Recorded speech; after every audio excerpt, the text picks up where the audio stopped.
గాంధీ అని ఒక ఫ్రెండ్ వచ్చి ఇట్లా యశోదలో చేరాడు అన్నయ్య రాత్రి వెళ్ళినప్పుడు చచ్చిపోయాడు.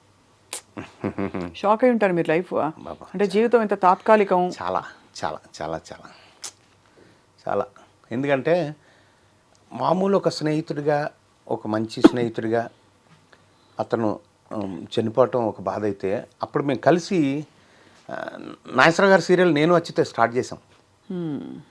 నాగేశ్వరరావు గారి దగ్గరికి వెళ్ళి మీ ఇద్దరమే స్టార్ట్ చేస్తే ఇంకొక ఇద్దరు ఫ్రెండ్స్ చేరారు. తర్వాత ఆ సీరియల్ ఎండింగ్ వచ్చినప్పటికి ఆర్థికంగా కూడా చాలా దెబ్బతినేసాం మేము. వీడు చచ్చిపోవటం ఇతను దాంతో చాలా అంటే అదొక ఫేజ్ అనమాట. రోడ్డు మీదకి వచ్చేసిన ఫేజ్లో అదొకటి. సినిమా ఫెయిల్యూర్ తర్వాత మట్టి మనిషి ఒకటి. అక్కినేని నాగేశ్వరరావు గారు నాకు ఎందుకంత ఆయన అంటే అంత గౌరవం అభిమానం ప్రేమ ఒక పేరెంట్లో ఒక తల్లిలాగా అతను ఎందుకు చూస్తానంటే ఆయన ఫోన్ చేశాడు నాకు ఇంటికి. నేను నాగేశ్వరరావు మాట్లాడతాను. ఏ నాగేశ్వరరావు ఆవిడకి అక్కినేని నాగేశ్వరరావు సార్ ఒక్క నిమిషం అండి సార్ ఏం సార్ ఇట్లా మా వైఫ్ తెలియక ఏ నాగేశ్వరం ఏమనుకోవచ్చు మీతో మాట్లాడాలి. నేను ఇప్పుడే తోట నుంచి వచ్చాను. మీ దగ్గర సమయం ఉంటే వస్తారా 5 minutesలో ఇంటికి వెళ్ళా.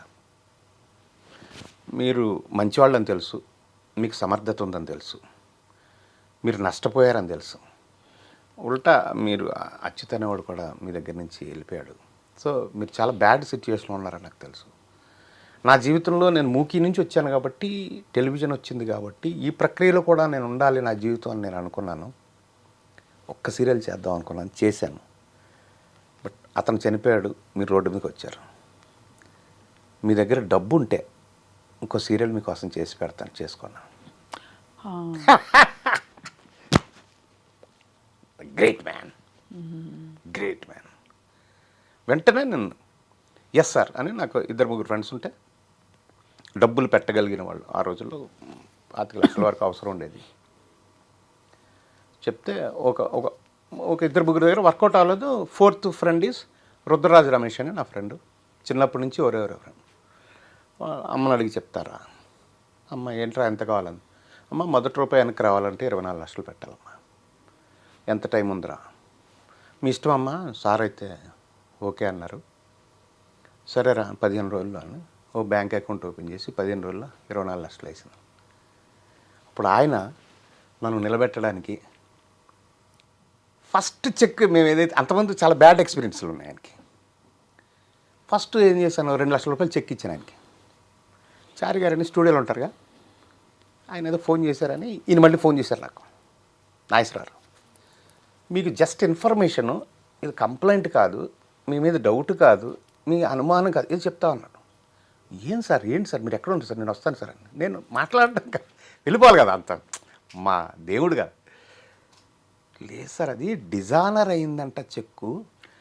అయితే సంతకం బాగాలేకపోయినా ఇదైనా మీ డిజానర్ అవుతుంది కానీ పెట్టాను నేను మధ్యలో ఫోన్. ఇంటికి వెళ్ళిపోయి 2 లక్షల రూపాయలు ఓ టవల్లో క్యాష్ పెట్టి సార్ ఇదిగో సార్ 2 అకౌంట్లు ఉన్నాయి సార్, ఇది కొత్తగా పెట్టాం కదా ఇంతకుముందు ఉన్న అకౌంట్లోకి అందులో చెక్ ఇచ్చాను అని క్షమించాను సార్. ఎవరన్నారు మిమ్మల్ని ఎందుకు ఇలా చేస్తారు? పట్టుకెళ్ళిపోండి మీరు, ఇంకో చెక్ ఇవ్వండి, తర్వాత ఇవ్వండి. అలా నన్ను ఒక బిడ్డలాగా కాపాడే ఆ సీరియల్ అంతా. 3 వేషాలు ఉన్నాయి అందులో, ఒకే ఒక డైలీ సీరియల్. మ్యూజిక్ కూడా ఆయన దగ్గర నుండి చేయించుకున్నారు, టైటిల్ కూడా ఆయనే పెట్టారు. కాస్ట్యూమ్స్ నేను అమెరికా వెళ్ళినప్పుడు జీన్స్ టీషర్ట్లు కలజోళ్ళు అవి వాడుతూ ఉంటాను. అవన్నీ అన్నీ డిస్ప్లే చేయించి వాళ్ళ కాస్ట్యూమర్ తోటి మీ వేషానికి ఇందులో ఏం కావాలో నోట్ చేసుకోండి, తీసుకోండి అని. ఎంత గొప్పగా అంటే ఒక జర్కిన్ లాంటివి ఉన్నాయన్నమాట ఒక వేషానికి. లైఫ్ స్టైల్లో ఉంటాయి, ఇక్కడ వెళ్దాము అని నాతో షాపింగ్ వచ్చారు. ఎందుకు వచ్చారంటే ఆయన నాకంటే చిన్న సైజు, మా ఇద్దరు మధ్య సైజులో తీసుకుంటే ఆయనకి కొంచెం ఫిట్ ఉంటుంది. వేషం అయిపోయిన తర్వాత నేను వేసుకోవాలని ఆయన కోరిక. అది పాడేయద్దు, లేకపోతే కాస్ట్యూమ్స్లో పెట్టద్దు, నువ్వు వేసుకో నా వేషం అయిపోయిన తర్వాత అని నాతో షాపింగ్ వచ్చి ఇద్దరికి మధ్యలో సైజు ఉన్నది తీసుకొని. ఏమిటో ఆయనకు ఆ తపన ప్రేమ అంటే ఆయన దగ్గర ఒక్కటే ఏంటంటే ఓపెన్గా ఉండాలి మనిషి. మీరు ఇంత కల్మషం ఉన్నా కానీ ఆయన తెలిసిపోతుంది. మాస్క్ ఉందంటే మాత్రం ఆయన ఎంత దూరం నుంచైనా మనిషిని గుర్తుపెడతారు.